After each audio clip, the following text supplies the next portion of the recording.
Hello, Hoovians, and welcome back to the third channel. Hooray! We're back, not for the only time today.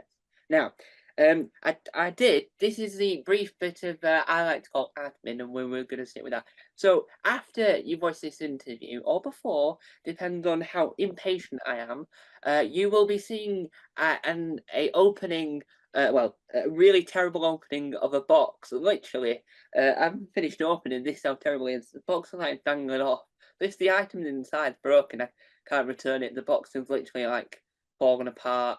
I almost hit myself in the face. So you'll see that after or before this interview, me destroying a box whilst trying not to hurt myself with non-sharp scissors. It turns out tape's very tapey. It's very sharp tape, or it's red tape. Who knew red tape was that thick? Who knew? Not me. But today we roll on with another wonderful interview. See, the interviews get more wonderful, but I haven't swallowed that dictionary or thesaurus, so I don't know any more words than wonderful. So we'll just have to stick with that. I might have to chew the corner of the letter B next to work out if we can find other letters, because chewing A doesn't work. And so today I'm joined by the wonderful. Today they made an interview with the wonderful, best known for appearing in the amazing children's TV program that has some fantastic toy that was too big to fit in anyone's bedroom. Straight to your eyes, the one and only Emma Kennedy. Oh, all the greetings, all of them, every single greeting that is available, I'm chucking in your face right now. And so we'll start at where Julie Andrews says is the very beginning, but Yes. technically it's the very beginning of a career, not the beginning of life. How did you get into the wonderful world of acting? It was completely by accident. By the way, can I just sidebar and tell you that I was once on a Zoom with Julie Andrews, How? and it was one of the sharpest thrills of my life. So that right, sidebar over. So that's the sidebar done with. It was sort of completely by accident. I mean, although I did comedy and performing when I was at university, no one in my family was involved in media or had any sort of job that you would call exciting. My both my parents were teachers. My granddad had been a miner. You know, my other granddad, we suspect, might have been a spy, but that's unconfirmed. That's just internal family gossip at this stage. I can neither confirm nor deny that, but we had our suspicions. Let's just leave it at that. So I had nobody in my family that was, like a boom operator or a cameraman or a writer or an actor. So it didn't even cross my mind when I left university that pursuing a career in the thing that I was actually good at was something that was available to me. So for some inexplicable reason, became a lawyer. And I was a lawyer for about 5 years, and then I was sitting on the tube one morning and I just thought, I can't do this anymore. I can't do it. It was about 6 o'clock in the morning and everyone looked grey and ill. And I thought, oh my God, this is the next 40 years of my life. What am I doing? And so I walked into my senior partner's office and I said, I've got terrible news. I'm leaving. And he said, who the headhunted you? And I said, oh, don't be ridiculous. Nobody is headhunting me. Absolutely nobody is interested in headhunting me. But I'm going to stop being a lawyer and I'm going to be a writer, I said grandly, having never written anything in my life, Tom. And he laughed for about 10 minutes without stopping. And genuinely had a minor epileptic seizure because he was like, this is true, had a minor epileptic seizure because he was laughing so much. And he thought I'd just been sent in to wind him up, and I hadn't. I was going to leave. So I left with absolutely no work to go to or job to go to or anything like that. And the first thing that sort of happened is I got involved with a guy called Steve First, who you will recognize if you've seen the recent Heinz Beans adverts, where a bald man is weeping profusely over his over his suitcase because he's packed baked beans to go on holiday. And and he's forgotten them. That he's lost his suitcase. So that's Steve first, okay? And he was running a club called the Regency Rooms, and but before he started that, he ran a club called the Double Six, which was this tiny little place that was just off Oxford Street, and you would book a table, and you would go there, and instead of ordering food, you would have a table, and you would order food. You wouldn't order food; you ordered board games. So you would be delivered board games by waiters that were sort of dressed up very smartly in tuxedos and everything, and it was brilliant. I once witnessed Ricky Lake playing Twister. It was extraordinary. It was sort of wild. And anyway, we got on really well, me and Steve first. And he said to me, I'm starting this club called the Regency Rooms. Do you want to come and do something at it? And I said, yeah, all right. Yeah, all right, I will. And that Regency Rooms became really culty, and people off the telly would come and would come to it. So like we'd have Robbie Williams sitting on the front row, and we had loads of just loads of household names would come and see it, because it was sort of kitsch and culty and all of that. Anyway, Mel and Sue asked me if I wanted to go and write on this show that they were doing called Light Lunch, and that was sort of the start of it then. And they sort of were quite keen on me to do things in front of camera, and I wasn't, and I was like, no. But I ended up doing a show with them in Edinburgh called The Big Squeeze, and obviously lots of people came to see it. Lots of important people came to see it because Mel and Sue were in it. And off the back of that, I was given the Real Holiday Show to present, and a show called Soap Fever on ITV2, and that was back when ITV2, well, no one watched ITV2. It was like right at the beginning of ITV2, and that was a really subversive show. Soap Fever. It was we would have obviously soap stars on, and we had an audience that we did audience participation with all the time. So it was a little bit like So Graham Norton, but we came first. I'll say nothing more about that, but we did a lot of things that So Graham Norton then did. And one of the things you've done that is we came back on the iPlayer last year, funnily enough. What was it like working on the incredible, and it did have a toy that couldn't fit in my room. Bearing in mind I lived in a smaller building and I had to live in the living room, which looked massive. What was Yeah. it working on Strange Hill High? Oh, I love. Would you like to see the actual Becky Butters? I will have to leave the screen and bring her back, but I have got her. Yes, hello, Tom. It is me, Becky Butters. Can I help you at all? Are you eating your vegetables? Well, that's bigger than I thought. There she is.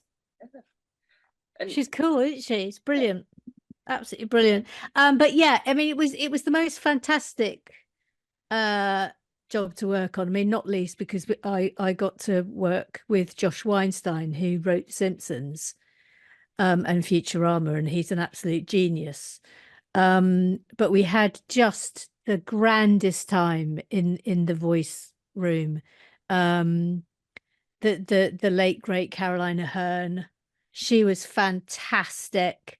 John Thompson, who I don't know if you've ever interviewed John Thompson, but my God, the anecdotes he tells are just sensational. He tells a brilliant one that, like, I used to beg him to tell this story to me again and again and again, about the time he got so drunk at a party and he went off and he did a shit in a bush that was just off the Thames, and he made a cross out of sticks and rammed it into the ground to mark where his poo was. And I just thought that was that's what you're supposed to do when you're a rock and roll comedian. That is what we should all be aspiring to, is doing random poos out in the wild and making crucifixes for them. yeah, and Why do you reckon that the show became so became so popular with a certain with my generation really because it was on my but why do you reckon that Stranger High was so popular? I think the writing was really good on it, and I think it looked like nothing else that was currently out there. And also it was a bit bonkers. I mean, it was properly bonkers. And I think quite a lot of the humor was quite sophisticated. Um, but I think the main thing is that it just looked like nothing else that you'd ever seen before, and the whole sort of, hyper Vinarama. Yeah, It had sort of it was a sort of a bit like Thunderbirds vibes, but if Thunderbirds had been intentionally funny. Thunderbirds was funny, but not intentionally so. yeah, and I think that Stranger High was it was perceived as weird because no other program would have an ancient like knight that was there to guide a giant toilet that was Yes, weird. No one else yes, had that. correct. Yes, correct. I mean, how much would you like to go to school at Strange Hill High? I mean, I think that's the other thing, that everybody likes to think that maybe there is a large dungeon in their school where strange monsters roam, and the Tooth Fairy is running amok in the kitchen. So, it was brilliant, brilliant fun. Yeah. Brilliant fun. And I think he was also one of the few CBBC shows at that time that got like merchandise in the form of Yes. because it had I got it. I don't know where it is now, but it was it was like the whole school. It was like ginormous. It's like a massive, and then you used to plot about and you had to stick all the stickers on it. Yeah. It was amazing, but that was the only Yeah. show at that time that had a proper Merch. merchandise. Mm, mm, mm. Yeah. I was absolutely thrilled when they let me take this Becky Butters. It's not the only Becky Butters, there were several Becky Butters, but I got to have this one. But she's the only character that has ever been allowed to have a Blue Peter badge. The Yeah, only animated character ever allowed to do so. We had to get special permission for that. But I sat with the designer, Kat Van Henderson, who was also the creator of the show, and we talked for ages about Becky Butters and what she looked like. And we decided about, the duffel coat and the Blue Peter badge yeah. was sort of very much part of who she was. Yeah. And what's interesting that she ended up earning the Blue Peter badge because Stranger High appeared on a segment of Blue Peter when they went into the studio, and that would Yeah. make it even more funny. Yeah. Like, well, they didn't do that intentionally. Then Blue Peter went, "Oh, we're having some action of this nonsense," and then they brought it in. It's just pure hilarious, and that's what comedy is. It's just pure nonsense, and Yeah. it helps broaden the horizon of the style of comedy that you can Yeah. produce, not just But stand there and talk about cats all day. but also I think it really comes across that we were all really, really enjoying doing it. And we were really, really enjoying doing it. And do you reckon that because they added it back to the iPlayer last year, do you reckon that opened the show up to a new audience? Like, Hope so. uh, Yeah, hope so. yeah, Hope so. I mean, you never know. Maybe they'll. I mean, I would love it if they brought it back, but I mean, I doubt that will ever happen. But yeah, it's great that it's back on iPlayer. yeah. And I think because of the way that CBC are running these things these days, so they had Flatmates, which was an adult version of a kids show called Millie in Between. It was a sequel series. So and they did one for Class Dismissed, where the first series kids were Yeah. there at college, and well, that failed. But Flatmates was successful 3 series. So I reckon that Strange Hill High would work, but instead of sending them to high school, they send them to either college or university. Go straight Yes. to university. Yeah, they could do that. That would be fun, wouldn't it? Yeah, where you age up the characters ever so slightly, or to make it even funnier, just keep them the same age. It's like, well, why are these young people going to university at this age? And then that's just the whole premise of just kids running around university. Yes. Or they're all working in an office Yeah, now. Yes, that would be fun. yeah. Yes. And the concept works because at that time the only other program that seemed as silly as Stranger High was Ooglies, where they put googly eyes and fruit and made them jump up and down. I put googly eyes on everything I can get my hands on. I have a Lego shed in my garden, and there are googly eyes on everything. Just anything that can have googly eyes on it has googly eyes on it. If you put googly eyes on a plug, trust me, it really livens up a room. And one of the other things you've done that is, well, I would say on par with majority of the weirdness of the weird. What was it like working on the very strange, because the company hadn't done many of them. This is why it was strange. What's it like working on Arthur Christmas? Oh, Arthur Christmas. Now, so Arthur Christmas, I mean, it ended up just being a really quick, like half-hour job. But I was asked to go down to Ardman to do a day with some other actors and Peter Bainham and Sarah Smith, who were writing and producing the film. And we did lots of improvising all through that day. And then they went off and finalized the script and wrote the script, but they were trying to work out how the elves should sound and all of that. But so that was great fun. And then obviously I then came in and we all just did random elf sounds. And it was a great joy to me to watch Stuart Lee, who is one of the more serious stand-up comedians. I've known him for a very, very, very long time. Him suddenly having to pretend he was an elf was something I will never forget. And were you surprised when it became one of those in the list of top 10 films you should watch every single year on a loop, because it's now become a traditional family entertainment? Schools, I've seen it every year at school, one lesson, whether or not it's a lesson that you've been forced to have because you're terrible at doing one lesson, so you've been forced to do it, and you still watch Arthur Christmas. It's irrelevant to your actual working of what you've been working on that year, but it's an enjoyable film. Why do you reckon that it's cult film? I'm not surprised at all, actually, because it's such a feel-good film. But again, I think because Peter Bainham is behind it, I think that the main reason Arthur Christmas did so well is because it's funny. It's properly funny. And that's what you need. That's what you need at Christmas, like, like Elf. Yeah. If you just tried to pitch Elf to someone who'd never seen it and just said, oh, it's a grown man who thinks he's an elf wandering around New York trying to find his dad. No one's watching that, are they? Anytime soon? But there is something absolutely wonderful about Elf that just makes my heart swell with joy, and you get that with Arthur Christmas. Same again. Yeah. And do you reckon that because Elf has now become a critically acclaimed musical, do you reckon that Arthur Christmas would work as a musical, or do you reckon that it's perfectly fine where they left it?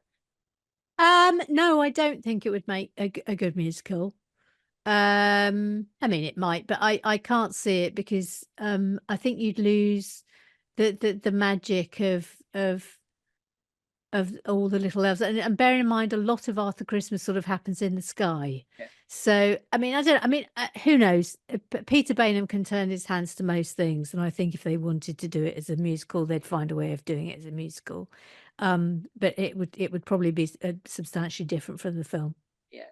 And one of the other things you've done, which is a drastic shift to what we talked about, what was it like being on the UK version of, well, the original version of Celebrity MasterChef? Oh, it was the hardest thing I've ever done. It was worse than finals, honestly. On day one, I was only on it, I think, because Sarah Green pulled out at the last minute. Someone pulled out at the last minute, and I think because I vaguely looked a little bit like Sarah Green, they just thought, "Oh, let's get in Kennedy. She'll do anything at the drop of a hat." So they rang me up, and on day one, and I've watched every single episode of MasterChef. It's like I'm an uber fan of it. And on day one, you're sitting in the room of depression. Where you all have to sit staring at the wall and pretending that you don't speak to each other. That one. And we were sitting in there, and I was, of course, like very overexcited. And we'd been sitting in there for hours, for absolutely hours. And then someone came in, one of the producers came in and said, okay, line up against the wall and you're going to walk into the studio, because we hadn't even gone into the studio yet. We hadn't met John, hadn't met Greg, hadn't seen where we were cooking or anything. So we all were all like laughing, ha ha ha ha ha, and we're all lined up. And then the producer goes, okay, in you go. And they film us going in, and we think we're just filming the going in shots. And we walk in, and there's all cameras running, and there's John and Greg standing at the other end of the room, and we all shuffle behind a counter. And John suddenly goes, "Hello, welcome to MasterChef. In front of you, you've got a box. You've got 45 minutes. Off you go." And you don't even know where the salt and pepper is. You don't know where the knives are. You don't know where anything is. What you quickly understand on MasterChef is it's not a cookery show. It is an entertainment show that is designed to keep you in a state of permanent panic. That's what it is. That you never know where you're going. You never know what you're doing. They refuse to tell you anything because they want you in the dark all the time. So the only times then that you know what you're doing, or certainly when I was doing it, is the elimination round. So you're allowed to prepare a dish for those elimination rounds, but in between, it's like being in a whirlpool of hell. Yeah. There was one day we had to make a 3-tier chocolate cake, Wow. and at the end of that day, I was crawling on my hands and knees, weeping. I was made a cake made me cry, Tom. And one of the other contestants had all 3 of our cakes on it, and he was chasing me around the studio with these 3 cakes, trying to make me to eat a bit, because you get to the point where you just don't even look at it, let alone taste it. It was 12 hours, 12 hours. And I was like just laughing, crying. Do you ever do that? Where you're just going like a 3-year-old? Yeah, and I think that's why the UK version of American MasterChef works better than most versions. Because in the Yes. Australian version, they had Gordon Ramsay's daughter on it, Yes. and she was very good at it. She won because she was that good, and Gordon Ramsay just kept on bobbing in and out, saying she should be banned from the UK. She didn't win.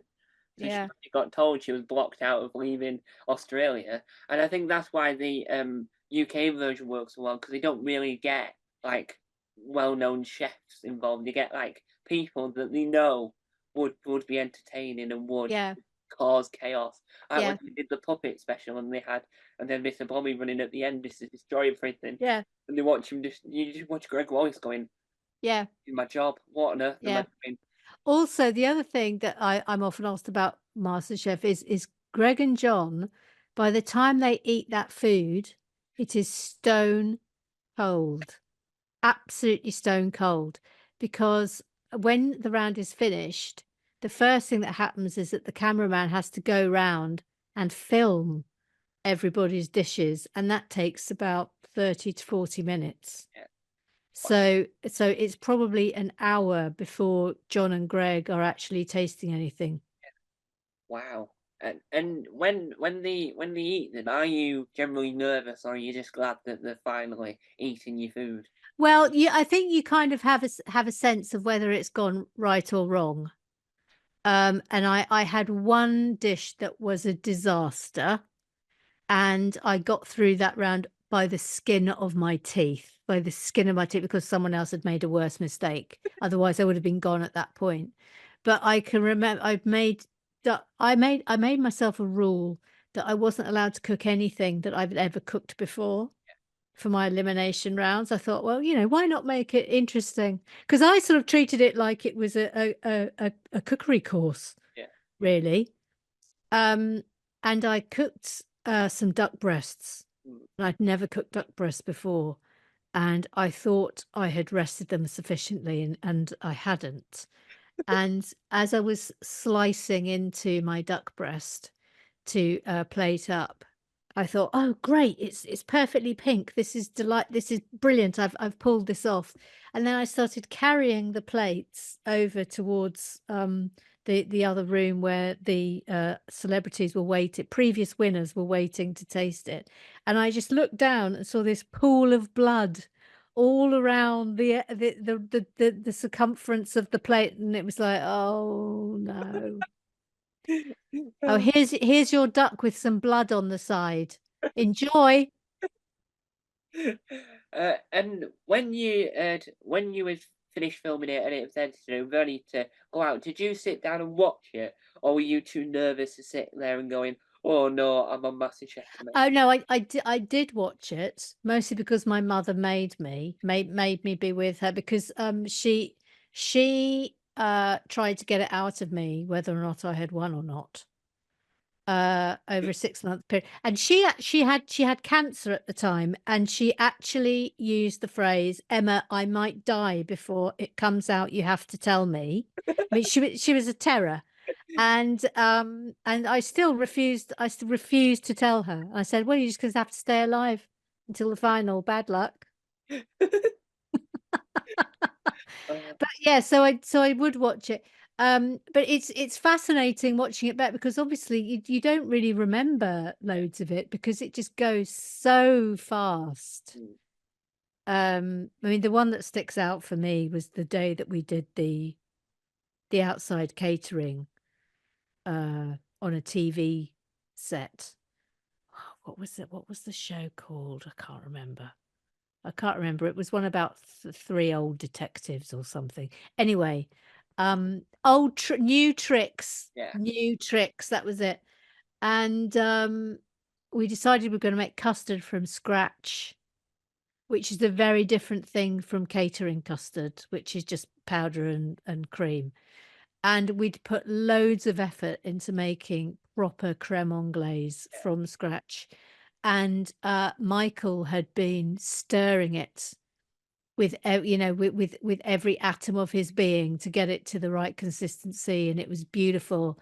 And he left it momentarily to turn and pull out his upside down pineapple cake. And Danny walked past the pot and set it spinning, knocked it with accidentally knocked it with a towel. Well, accidentally. Well, the jury's out on whether he did it deliberately. The jury's out on that.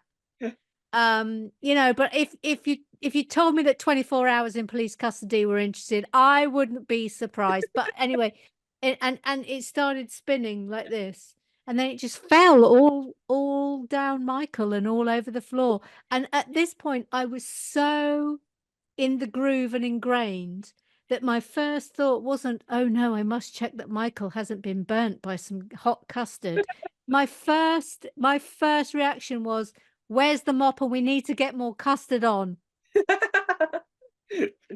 And one of the other things you've done was it was made in the time when Sky One were making fantastic comedy. They still do, but there was a golden age when they made brilliant shows such as Stella. But what was it like working on the amazing Series 6 of Mount Pleasant? Oh, that was another lovely job. That was a great job. Not least that I became great friends with Sally Lindsay, who was on it, and Bobby Ball. Bobby Ball was just a joy, an absolute joy. He would, because obviously when you're filming, it's it's called Sit Around and Wait, Hurry Up and Wait. It's called, and you spend hours just sitting doing nothing between take, like just hours of sitting. And Bobby Ball, whenever he was sitting in my vicinity, he would just tell me joke after joke after joke after joke. I absolutely adored the man. But he was such a brilliant Yeah, old school comedian, and he had such joy in him. yeah.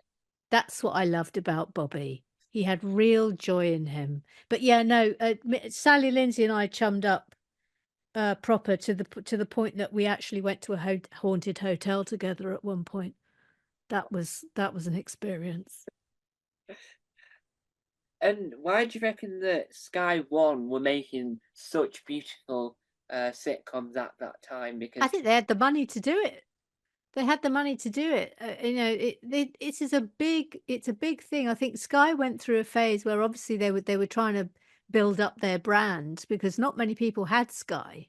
yeah, And so they had to spend their money on putting on sort of big returnable productions in order to get people to buy skyboxes. I think a lot more people have skyboxes now, mm, so they don't quite have to make the same effort.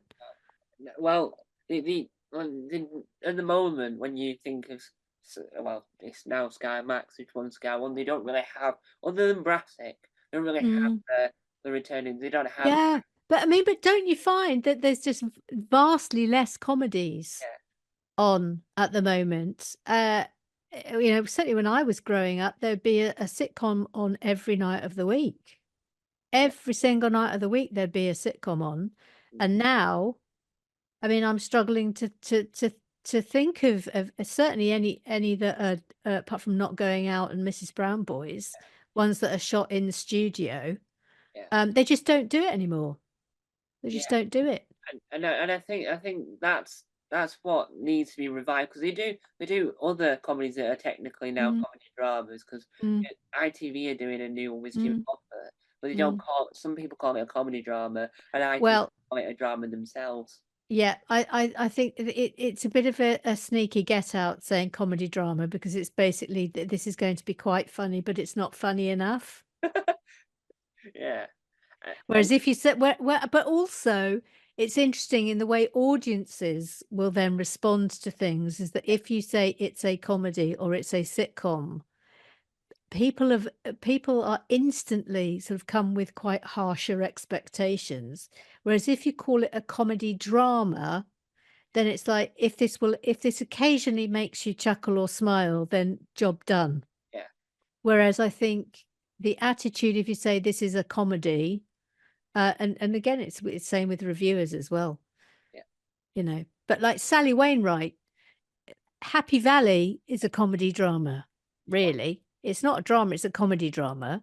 And I would say the same with Last Tango in Halifax. yeah, But those two shows, I think, as well as especially Happy Valley having really deep, dark moments, are really properly funny. They are really, really funny. yeah. But if she said, "Oh, this is a comedy," people would treat it differently. There's no doubt about that. Yeah, and I think that Last Time with Halifax, for me personally, I think it's more funnier than it is dramatic because Yes, it's like agreed. everyone's in it, and even I can never remember his name, but he played Brian from My Parents Failings, and he's in it, and he's absolutely hilarious. No matter Yeah, whatever he's in, it makes it funnier because yeah. Tony Gardner. yeah, he, Yeah, he, he's a genius. He's on the yeah. He's top 10 great. of geniuses. He's great. I used to do loads of radio stuff with him back in the day. He's wonderful. Great guy. And one of the things you've done outside of the world of TV and radio is a fantastic, what I like to call, well, it is called a podcast, but it's fantastic podcast that needs to return and shouldn't have disappeared. What were they like working on as it occurs to me? I mean, do I even have to answer that question? I mean, it was insane. It was just insanity from week to week to week. I mean, I sort of think that Richard Herring is my spirit animal. I do feel that he is. We're like Lyra and Pantaleimon, Richard Herring and I, in many respects. Yeah, We are very, very alike.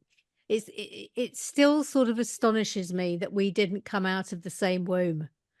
That we are somehow in a parallel universe twins somewhere. But the output that he did, I mean, he doesn't get the credit that he deserves, I think, for just the sheer volume of output that he produces. And week in, week out, that I would always look forward to. We would meet up about an hour before, and we wouldn't have seen the scripts. we wouldn't have seen the scripts before we met up on the day, and Dan and I would just spend that first hour just crying, mostly crying because we couldn't believe what he was Yeah. asking us to do, but also sort of a grim acceptance that we were going to have to be dreadful Mm. about something or other that week, or sexually depraved. This is what comes with working with Herring. You just take it in your stride. But oh my God, we had fun. It was such great fun, And brilliant fun. and do you reckon that the podcast, because it was such a phenomenon when it had, and then when it returned, it was even bigger when all the visual sketches. Do you reckon Mm. that it could come back again because it was such an incredible format? I mean, it would have to be up to Richard. I think. I mean, he's doing so well now with his Leicester Square podcast. That he may feel that he hasn't got the bandwidth to do it again. But I mean, I'd do it again with him in a heartbeat. I'd do anything with him in a heartbeat. I love working with him. I Yeah. absolutely love it. I Yeah. always have the most fun when I work with Richard Herring. That's a fact. Yeah, and the podcast was really out there and really different, and it's like, Yeah, and you worked with the format very well. And then when you did the version where it's like still a podcast but a lot more visual elements on YouTube, that helped immerse you into the world even more. yeah, It just yeah. No, it was worked great fun. better. It Yeah, was really great fun yeah, doing that. I loved it. yeah. And because Richard Herring is classed in the Comedy Hall of Fame, because certain comedians you say people might not remember, but on the list of comedians like Tommy Cooper and Norman Wisdom, my mum had heard of Richard Herring. It was so that shows you Oh yeah, in the list of Hall of Fame, because she knows he Tommy Cooper, he she knows Richard he he should be a household name. It is a mystery to me as to why sort of he's not in the same bracket as your Rob Brydens and your Steve Coogans and all of that, because he's a phenomenal writer, actually a phenomenal comic writer. Yeah. And I will never understand how he wasn't given a sitcom to do on BBC or something. He wrote Al's sitcom, wrote with Al doing his sitcom Time Gentlemen Please. And that again, that was about 100 episodes. It was crazy amount of episodes they put out on that. Yeah. But he should have been given the job of bringing back studio sitcoms. That's what Richard Herring should have done. It would have been fantastic. Yeah, and I think the because of TV being more expensive, I think if he wins Taskmaster Champions of Champions of Champions of Champions, Mm. the ultimate champion of all He time, will because he's very yeah, competitive. champions of the universe, I think He's disgustingly competitive, so he will win that, and he will probably employ nefarious means to do so. So be prepared. and I think then they'll give him a sitcom, or he could just beg Alex Horn to put him into Alex Horn's home section sitcom, because I can't remember John Oliver was in it. So I mean, Richard Herring could replace John Oliver. He could, but I mean, there's a small part of me that is slightly afraid that Herring's ultimate plan is to take over from Greg Davis. I'm just putting it out there. It's a possibility. Well, He's very he's the most competitive person I've ever known, and if there is even the slightest chance, I think we should watch out for a Herring takeover of Taskmaster. well, if they do another special series where Greg and Alex don't want to be in it, and they need a former contestant, like they do with Junior Taskmaster, I mean, He'd be there. Richard Herring, even though Richard might be slightly rude to whoever he's talking to, that would still really he would be rude, but I think that's what everyone would expect. So no one wants Herring to be polite to them. Nobody. And it's his podcast is really successful, and you've appeared on it as well several times, and I think that type of format works, and it's a mixture of informative and then just bizarre. Yeah. Like you just question your sanity. Yeah, I think the big thing for all the stuff that Richard does is that he's in control of it. I think that was the big turn off for him with TV, that it's such a slow process, and even if you manage to get something away, you're being asked to bark to multiple masters, Yeah. whereas all the stuff that Richard does, he's the boss. Yeah. You know, he gets to make all the decisions on it, so he has complete creative control, which is incredible. Yeah. You know, and I think in now this new generation of creative people, they're not even bothering with TV, traditional broadcast television, because they can get much larger audiences on either TikTok or YouTube or wherever the next sensational social media place is. But you don't need television anymore in order to be creative and successful. And sometimes I think that that's a blessing and a curse, because obviously we've got Rich playing snooker against himself, and then on the other side of Yeah, this, he's not mentally ill at all, and we should just make that very clear, that him playing snooker against himself is in no way him having a slow nervous breakdown. It's that's not what's happening. and then on the other playing field we have Ben Rufus Green, who's a fantastic actor. On a Sunday he washes up. He talks to people. He saves all his washing up for the whole week, and he has a camera on the sink, and he's ever been Wow, commissioned. does he really? Hey, on Twitch, it's called Washing Up Club. It's on YouTube. Oh my goodness! He commissioned a musician that does TV theme tunes and make a theme tune for him. Spends an hour or so talking to the people watching with the camera on him, and whilst he's washing up like a cut. I mean, I'm gonna have to watch this. It's I'm gonna. You'd like that, wouldn't you, Becky? I mean, I think it would be super, yes. Yes. it's just absolutely crazy, and that's what the power of not having a TV. No TV company would commission a program where you watch No. dishes. And yet, how many people watch it when it's on? Like thousands. Ah, well, there you go. I mean, I'm amazed that a TV channel hasn't started doing ASMR Mm. late at night yet. I mean, I mean, it's crazy to me that they're not doing that. Well, They should be. It sounds like it's up Channel 4's remit, because they've got history of doing weird things late at night. Yeah, I know. Yeah. And moving away slightly from the crazy man that is Richard Herring, one of the things you've done, I would say, is in the long list of I don't know what the official genre is, it must be, but gentle. I'm gonna use the word gentle. What was it like Gentle. working on the TV program as a writer for Wuffle the Wonder Dog? Oh, Waffle the Wonder Dog. It was just lovely. It was lovely. It's a whole different vibe when you start writing for preschoolers. Mm. That was a lovely job. I really enjoyed doing that one. But what's really lovely is I've got lots of friends who and who had kids who were watching Waffle the Wonder Dog. Yeah. And whenever I'd go round, like they'd go, tell my children what you write, and I'd say, gee, Waffle the Wonder Dog, and their little eyes would just like light up. Mm. Like they couldn't believe it. They couldn't believe that I wrote Waffle the Wonder Dog. So it was really, I just loved it. Yeah. I haven't got a bad word to say about doing Waffle the Wonder Dog. It was delightful. And why do you reckon that era, like from Wuffle the Wonder Dog onward, why this era of that generation of like type of programs, why do you reckon that appeals so much to adults? It's like Wuffle the Wonder Dog, Topsy and Tim, and the other one I can think of is those.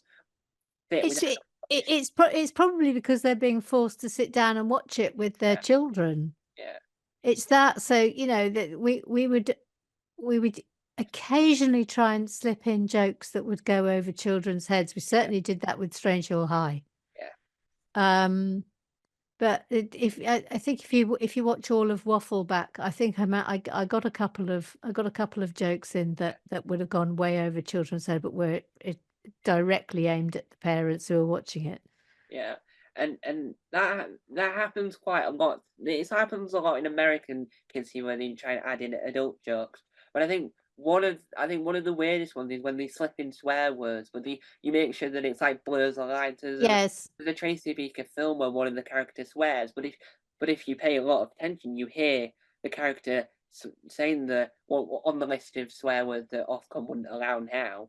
But Yes. it just makes it more funny because then adults have something to laugh at. Oh, I get that. Oh, cheeky little child. Well, I mean, look at The Simpsons. I mean, that they're famous for that. Becky, stop it. I just wanted to rub your face. Shh, don't stop. You're so soft skin. Sorry, okay, stop it. Stop it. It's not right. And It's not right. And why do you reckon that programs like Bluey have been more famous and more well known with adults now? Because Adam Hills and Josh Widdicombe were discussing at one point doing a podcast about Bluey because they're massive fans of it more than their own children. And why do you reckon that that's become such a phenomenon, not with just children, but with people without children?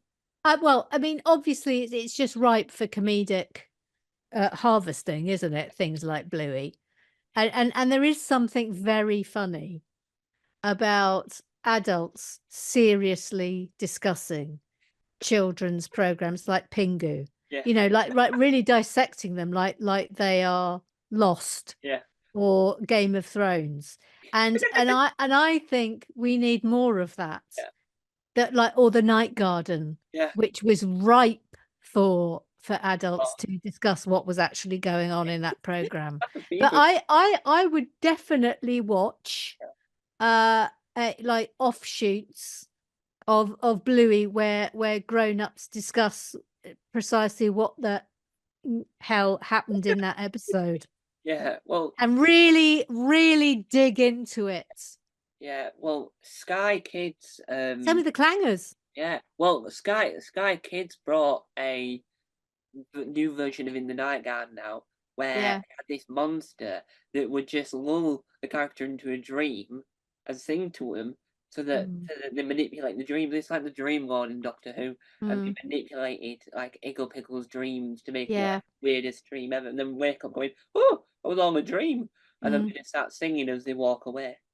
Because you know, like I don't know if you watch reality TV shows or things like I'm currently obsessed with an American reality TV show called Sister Wives.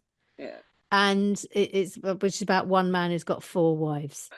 And it's all falling apart. I mean, I could now talk about this for 2 hours, but I won't. You'll be glad to know I'm not going to go into the ins and outs of what is currently happening on Sister Wives. But if you look at TikTok, there are hundreds of offshoots of people who are just discussing in really minute detail what happened in that episode. And I say we need that for Bluey, for Pingu, for The Night Garden. I would listen and watch that all day long. Well, ITV made a new version of Pingu called Pingu and the Lost City, where Pingu just walks around the city. Just lost. Can I just say, Tom, I'm very impressed with your the extent of your knowledge about obscure children's programs. Yeah, it frightens the many of people. No, I think it's impressive. I think it's a life skill. And by the way, are you going to a funeral later? No. Oh no, okay. I just wanted to check. That's the second time someone said that. It's just wanted to check, Tom. Just wanted to check. It's because I was imitating Taskmaster. I was imitating the costume from Taskmaster. Oh, okay, yeah. And I added the waistcoat, and then that was 3, 4, 5. That was in 2020. I mean, the waistcoat, that's just showing off, isn't it? It is. And now we're here now, and whenever I need a costume for a sitcom or a sketch I'm doing, it's the only thing I can find. It's the same waistcoat. It's very smart. It's very smart.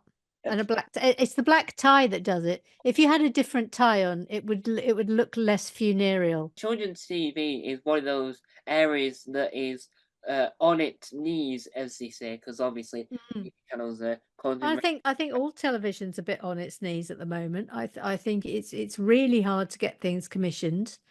The industry is not in rude health at all. And it's tough. It's tough. You know, I think the Netflix, the big streamers, they've got a lot of money. People are going there. That I think terrestrial broadcasters Yeah. have not yet worked out how to compete with streamers. And I think what could save TV is the brand new TV channel Rewind TV, because no other channel would dare show the 70s TV program Monkey. No other channel would Oh dare. my God, I love that.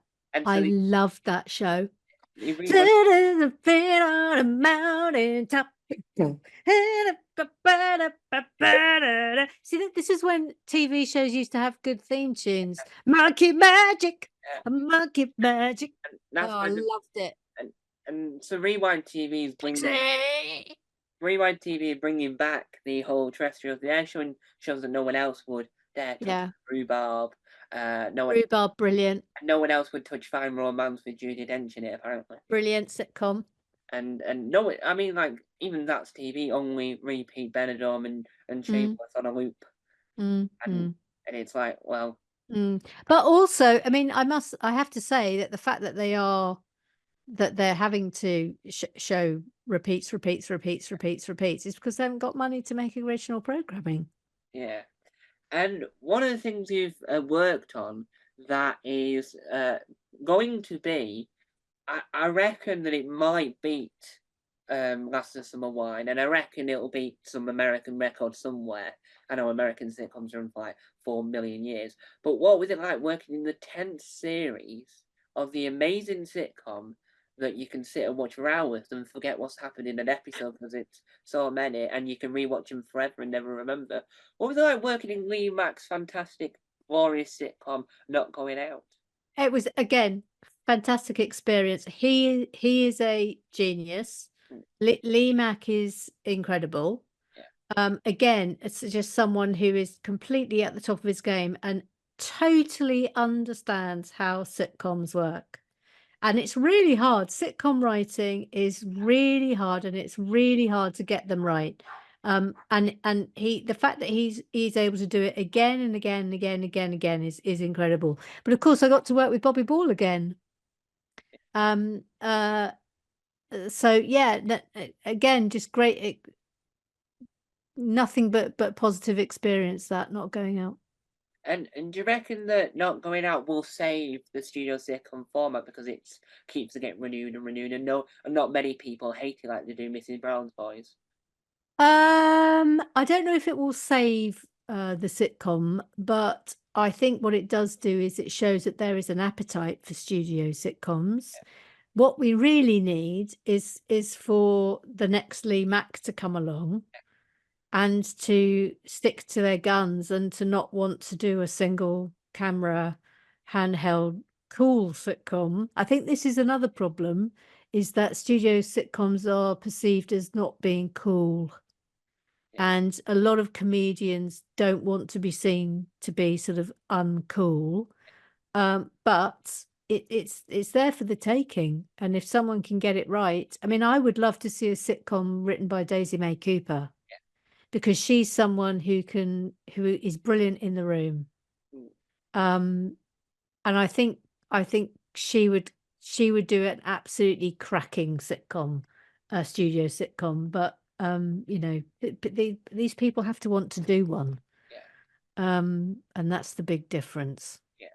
And I think most TV companies, when they try to think of what they want to make studio wise, I think they go for panel shows more, because panel shows are a lot more cheaper than your sitcom, and I think that's what lets the sitcom format down, because it's too expensive. You need to find a way to produce these things, but keep them on, and make sure that they don't do a Mrs. Brown where they keep all the errors in. Yeah, but again, you see, it like sitcoms that aren't filmed in front of live audiences, you've got a lot of leeway in terms of the writing, and it can just be more about, you know, subtle characters and finding what they do and their foibles amusing.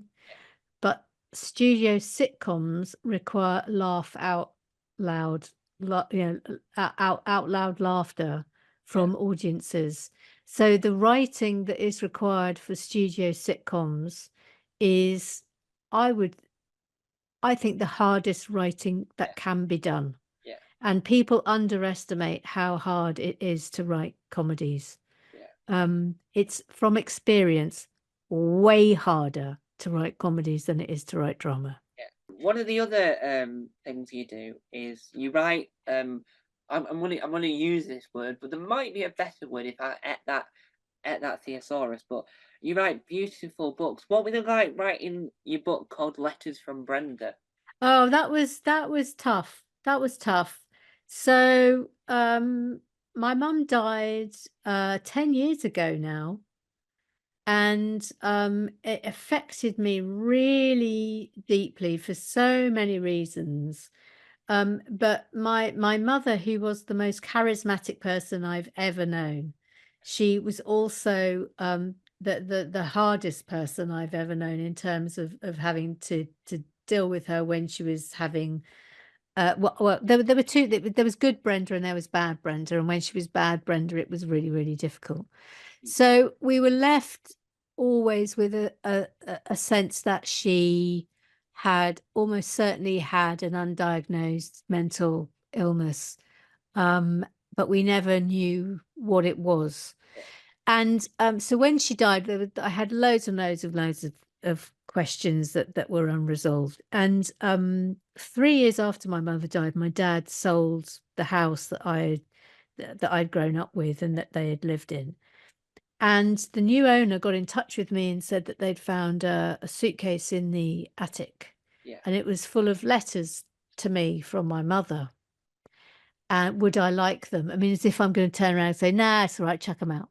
No, I'll have all of them, please. And when I got them, it was intriguing because some of them were ones I had received. So she had obviously gone to my house and taken them back. But I think she had always wanted to be a writer, so I think she thought of those letters as her work. Yeah. And I think that's why she took them back. But some of the letters I hadn't seen. And so I decided to finally, 7 years after she died, I'd had the letters for about 4 years, and so I decided finally that I had to write this book to try and find out once and for all what my dear mother had been afflicted with. And what was amazing was that after I'd finished writing the book, so obviously I'm not a clinical psychologist. Yeah. We sent it to a clinical psychologist for what's called a screening read to make sure that I wasn't making any dangerous claims or getting something really badly wrong, or there was going to be something in the book that was horribly triggering for people. And normally what happens when you send books off for reads like this is that they will just come back and they'll go, yeah, fine, or maybe change that sentence there, or blah blah blah. Instead, what happened was that the psychiatrist wrote me a letter and diagnosed my mother from the book and from the letters that she'd written. Yeah. And it was one of the greatest gifts I've ever been given, because it was finally like, yes. And he diagnosed her as a schizophrenic. Yeah. And it's amazing how, because you might know some people who are growing up with a parent who has a mental illness, but it's hard. It's really tough, and it's difficult at times. And the great thing about Brenda was because she was so funny. She was the funniest person I've ever known. Yeah. That the good Brenda made having to deal with the bad Brenda bearable. And I really, really, really loved her. But getting that formal diagnosis from a psychiatrist made me have nothing but empathy for her, and thinking, what must it have been like to go through your entire life being a schizophrenic without any medical help? Yeah. But the thing is, like, that generation, they couldn't ever talk about their mental illnesses because that they would have been put in an institution. Yeah. And my mother would never have had the life that she'd had. She would have been instantly rammed into an institution and would have been drugged up to her eyeballs, and wouldn't have had the life or the vitality or any of the experiences that she then went on to have. So it was a real eye-opener for me, writing that book. Yeah. And do you find it easier to write your books than you do when you're coming up with original ideas? Because the books you wrote so far are so personal and so coming from you, rather than when you're writing other things Mm. with new ideas and something that's out of the ordinary and not much really from your past. Mm. It's certainly easier writing things that are not from my past. Having said that, I think that the work that I have done that is from my past, that those are the things that I've enjoyed writing the most. Yeah. But like, I mean, I'm working on something now, and there is a real freedom about just making stuff up. Yeah. Because obviously things that are based on my own experiences, you can't really make that stuff, or you can't make that stuff up at all. It's got to be real, otherwise it won't sort of ring true for anybody. But I think people can smell fibs a mile off when you do things like that. So yeah, there is something very liberating. I mean, you'll see behind me there are all these sticky notes up at the moment for the project that I'm working on. And it is just great fun. As we come towards the end of this, again, I still haven't eaten that thesaurus or dictionary. I am in the middle of eating the F letters. Good for you. But be careful, because they can give you gas. What advice, as writing just in general, not in particular meaning, what advice can you give people out there that want to get into writing, not just for TV and radio, but just writing in general? Okay, so number one, get it down, get it done. If you've got a good idea, just get writing. Just start writing it.